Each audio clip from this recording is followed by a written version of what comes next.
Muchas gracias, Rosa. Mi nombre, como os he comentado antes, soy Jorge García, gerente de Integridad,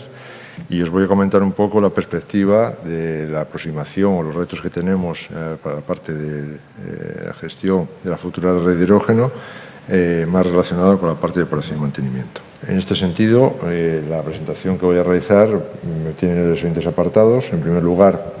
vamos a comentar algo en relación a la hoja de ruta del hidrógeno, centrada en una parte que comentó anteriormente Rosa, que son los gasoductos que tienen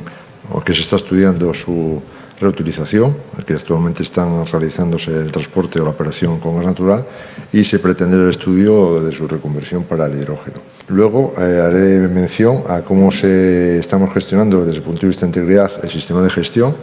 tanto del gas natural, que nos sirve de referencia también para aplicarlo en el hidrógeno, y con ese carácter diferencial y teniendo en cuenta los efectos del hidrógeno, entrar en la priorización de aquellas líneas de actuación que mediante la entrada de la innovación nos permita cubrir precisamente los gaps que tenemos de cara al carácter diferencial que tiene el hidrógeno cuando consideramos su transporte por gasoducto.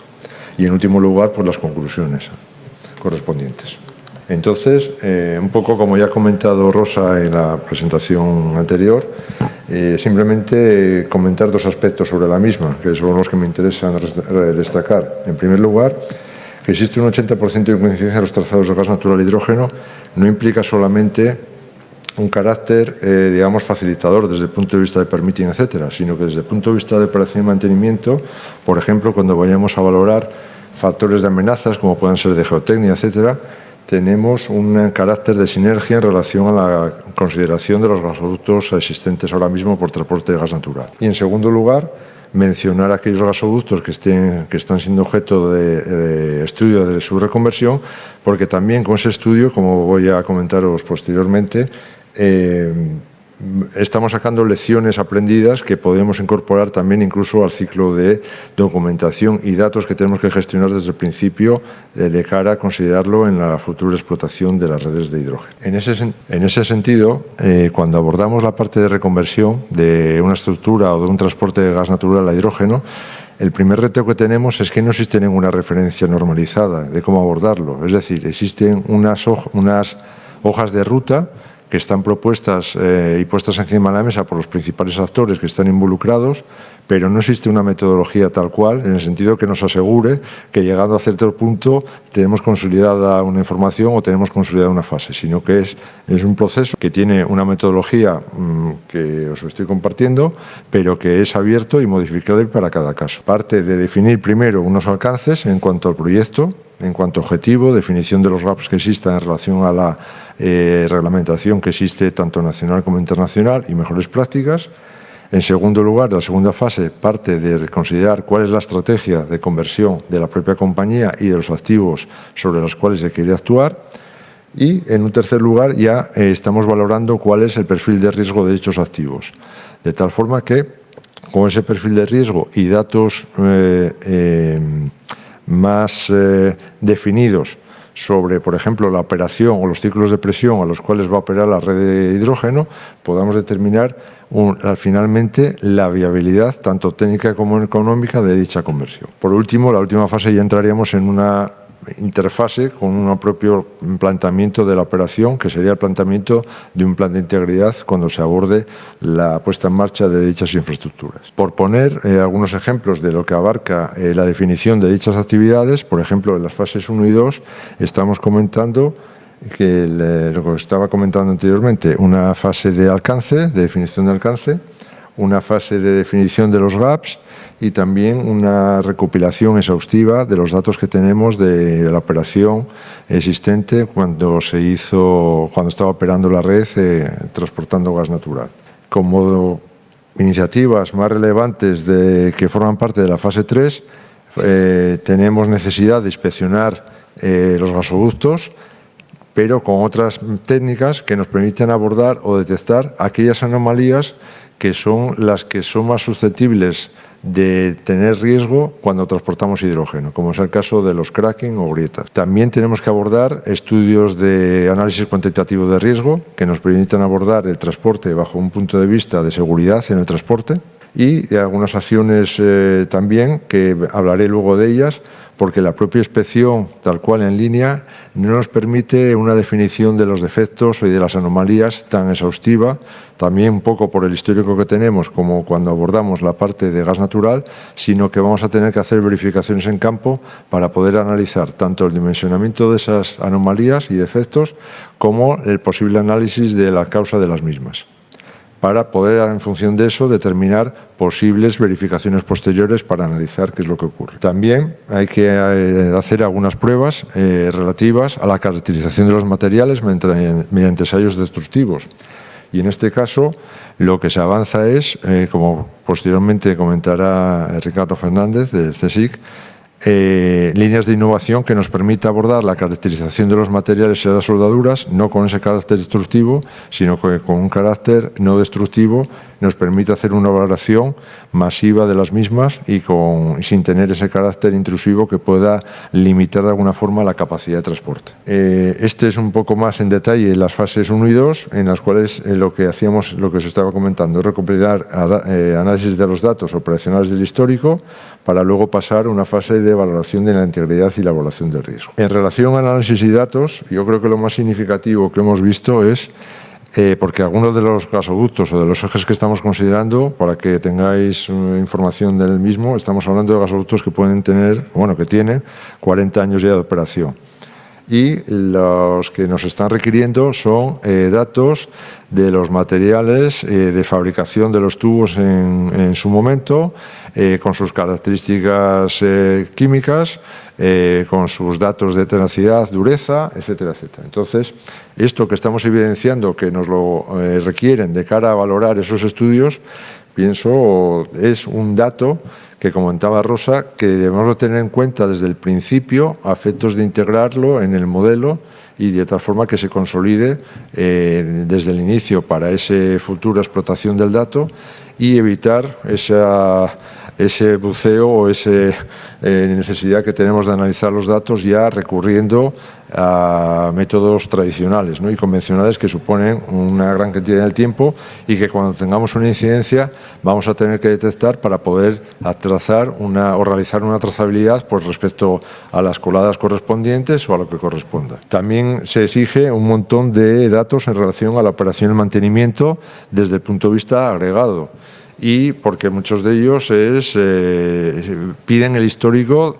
tan intensivo, de forma tan extensiva como tengamos disponible. En ese caso también tener un BIM que soporte la carga de esos datos de forma sistemática nos va a facilitar de cara tanto a terceros como para la propia gestión tener esos datos de forma recurrente y poder suministrarlo tanto a los stakeholders como a la administración como a la propia explotación de los mismos que tengamos. Para el tema de la integridad y evaluación del riesgo, y un poco para que veáis un poco el ejemplo y los retos a los que nos vemos enfrentados, este es un caso, por ejemplo, de un gasoducto que tenemos en el eje de Levante y con la caracterización que tenemos del material podemos determinar un dimensionamiento de la grieta que pueda ser admisible. Y partiendo de unos valores de tenacidad que podamos establecer como referentes, nos dan lugar a que podamos determinar cuál es una grieta que consideramos crítica o no crítica. Y compararla, en la tercer vértice del triángulo aparece cuál es el nivel de dimensionamiento de grieta que actualmente es capaz de detectar un pistón inteligente mediante una tecnología de detección. Y en algunos casos lo que está ocurriendo es que los límites de detección son mayores que lo que se considera dimensión de la grieta crítica. Entonces, lo que estoy intentando comentaros es que los retos que tenemos son paralelos y se tienen que ir desarrollando no solamente por la parte de ingeniería y construcción, sino también por la parte del mantenimiento, porque además está involucrada en que si digamos ese reto se concreta en un menor límite de detección de la grieta, vamos a ser capaces de inspeccionar con mayor garantía o de valorar que ese gasoducto con una mayor garantía es susceptible de ser reconvertido para el transporte del hidrógeno. No solamente en el límite, sino que también existe un crecimiento a lo largo del tiempo, de tal forma que nosotros, como criterio de grieta aceptable, debemos de estimar una grieta todavía inferior, con lo cual el reto, digamos, que tienen ante sí las empresas que se dedican a la parte de inspección es relevante. Por último, en cuanto a la valoración, indicar el cambio que existe en cuanto al flujo o la metodología que existe de valoración de un defecto o de una anomalía en el gas natural respecto al hidrógeno. En el gas natural, por el histórico que tenemos, los métodos de análisis del Lili, de la inspección en servicio con un pistón inteligente, nos determina los dimensionamientos de las anomalías y la caracterización de las mismas con un nivel de seguridad muy elevado, sin que tengamos que proceder a unas verificaciones muy exhaustivas. En cambio, en el hidrógeno, los dimensionamientos y la caracterización de las anomalías que puedan identificar, sobre todo con la parte de las grietas que estamos comentando, son menos precisas y precisan de una verificación en campo más exhaustiva que nos permita, a su vez, determinar, mediante esa trazabilidad, en qué medida las dimensiones que nos están suministrando y la caracterización es precisa o no. Por lo tanto, la parte de evaluación es bastante más compleja que con el gas natural, más costosa también. Esta foto lo que indica también es los procesos o las técnicas de inspección que son algo diferentes a las habituales desde el punto de vista de transporte de gas natural, que están más focalizadas a detectar fenómenos como pérdida de material, por ejemplo por corrosión,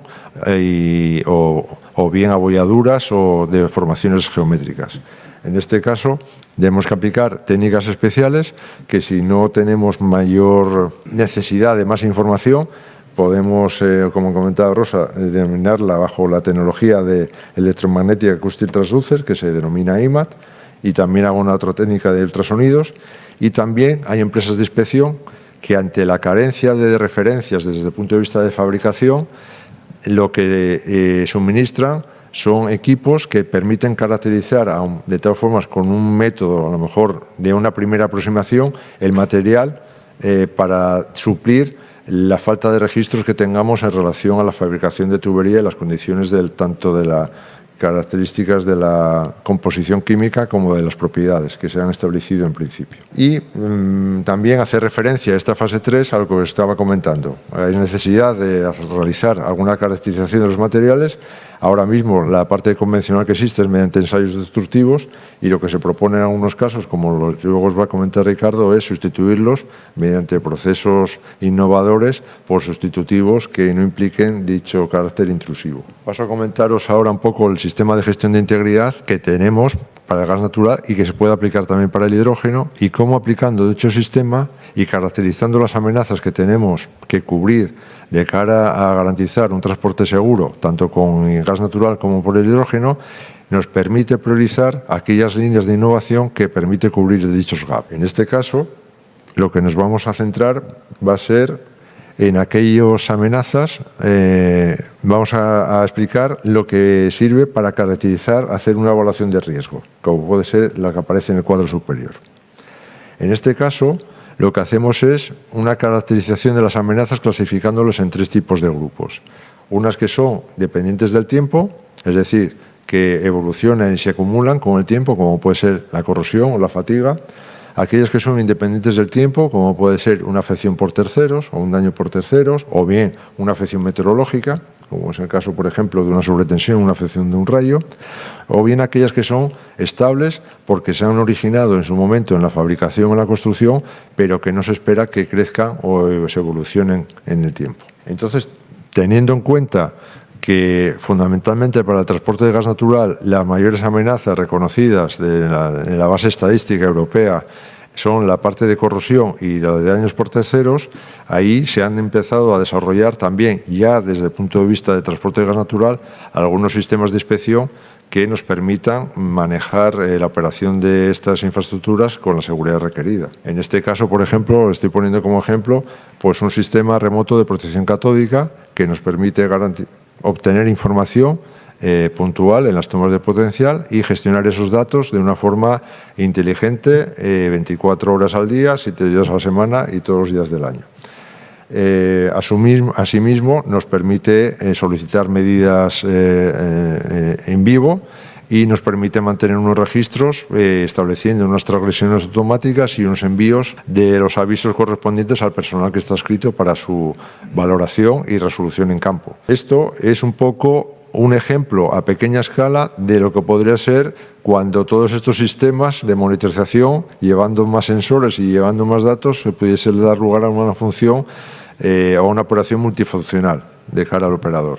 En este caso, lo que también hemos visto es que también se requiere un cambio de mentalidad en cuanto a los operadores de la operación y mantenimiento, en el sentido de que se necesita una proactividad, digamos, de cara a la resolución de los avisos, porque de alguna forma el nivel de información que se llega en relación a la comparación de un método convencional es mucho más importante y hay que establecer criterios de priorización de cara a la atención de esos avisos. De cara a daños por terceros, que es el otro componente de operación relevante para cubrir en el transporte de gas natural, lo que estamos integrando es la vigilancia por satélite, que ya tiene un desarrollo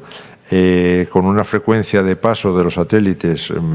bastante frecuente, que puede estar en torno ahora mismo con sistemas convencionales entre 5 y 7 días, y que por inteligencia un poco de aprendizaje en relación a pilotos que hemos realizado y caracterizando los tipos de daños a los cuales están detectando y retroalimentando la herramienta es capaz de dar o reducir de forma efectiva falsos positivos en un corto plazo de tiempo y establecer como una metodología de control de esas afecciones de interés y que puede ser aplicada ya ahora mismo. ¿Qué efectos tiene el hidrógeno en relación para ese carácter diferencial que tiene en relación al gas natural? Pues los efectos, ¿de dónde vienen en primer lugar? Del proceso o del hidrógeno. Bueno, pues el hidrógeno viene o bien por una parte de inclusión, por la parte de la fabricación mismo de la tubería o del material o de la soldadura, o bien viene por una disociación del hidrógeno como molécula gaseoso y una difusión a través de las superficies del acero. Tiene distintos factores el mecanismo y depende o tiene un factor importante o determinante, la presión parcial, por ejemplo, y tiene también importancia cómo está, digamos, desarrollada la microestructura del acero. ¿Cuáles son los efectos? Al fin y al cabo, ¿qué es lo que nos interesa? Pues los efectos son que produce una reducción de la energía de conexión en los extremos de los defectos que se identifiquen. Por eso es muy relevante toda la caracterización de grietas, porque en esas grietas, en los extremos, el existir del hidrógeno, digamos, las fragiliza y hace que la propagación sea más fácil en relación a otros ámbitos de transporte, como puede ser el del gas natural. Por eso, digamos, el foco que tengamos que tener de cara a controlar la posible amenaza es controlar cierta tipología de anomalías y controlar también la parte de fatigas, porque los ciclos, como hemos visto y además comentó anteriormente Rosa, desde el punto de vista de una operación que está asociada a funcionamientos asociados a la operación de almacenamientos subterráneos con unos ciclos de presión muy significativos, también da lugar a que esta amenaza sea más relevante. Y aunque hay componentes que metiéndolos o introduciéndolos en pequeña proporción en el hidrógeno lo reducen ese riesgo, la verdad es que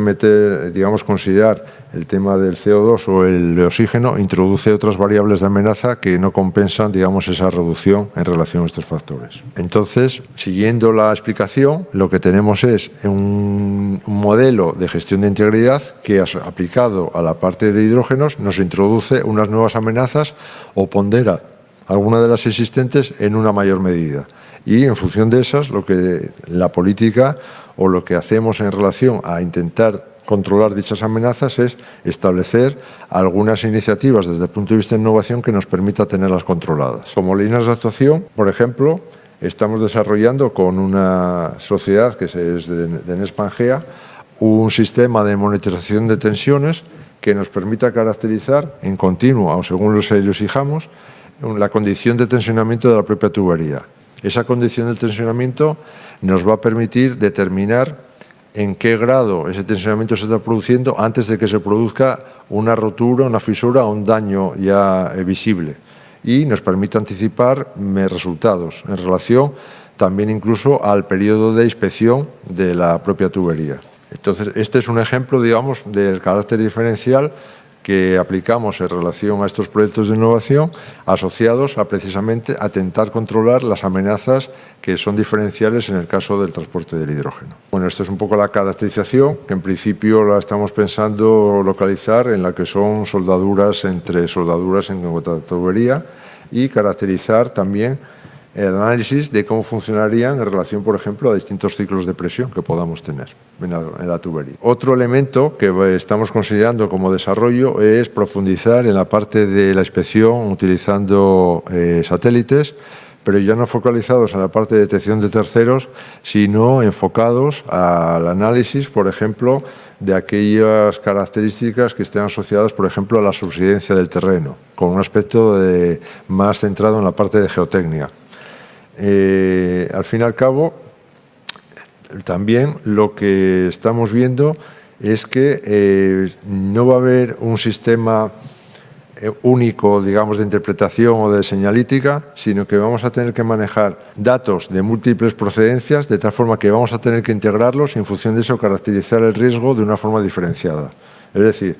por ejemplo, lo que estamos comentando, mezclar datos, por ejemplo, del tensionamiento que nos dé el sistema anterior con datos que nos dé en cuanto a movimiento de tierras en una cierta área, de tal forma que nos permita discriminar a nuestras estaciones diferenciales, sumando la información que tengamos de los distintos sistemas de control. También, de la parte de satélite, estamos viendo algunas características también que pueden ser relevantes desde el punto de vista de otros análisis que no están relacionados directamente con la integridad, pero, por ejemplo, sí que son relevantes de cara al acceso de la traza, etcétera, como puede ser el crecimiento de vegetación, que está bastante más desarrollado y que ya es más común,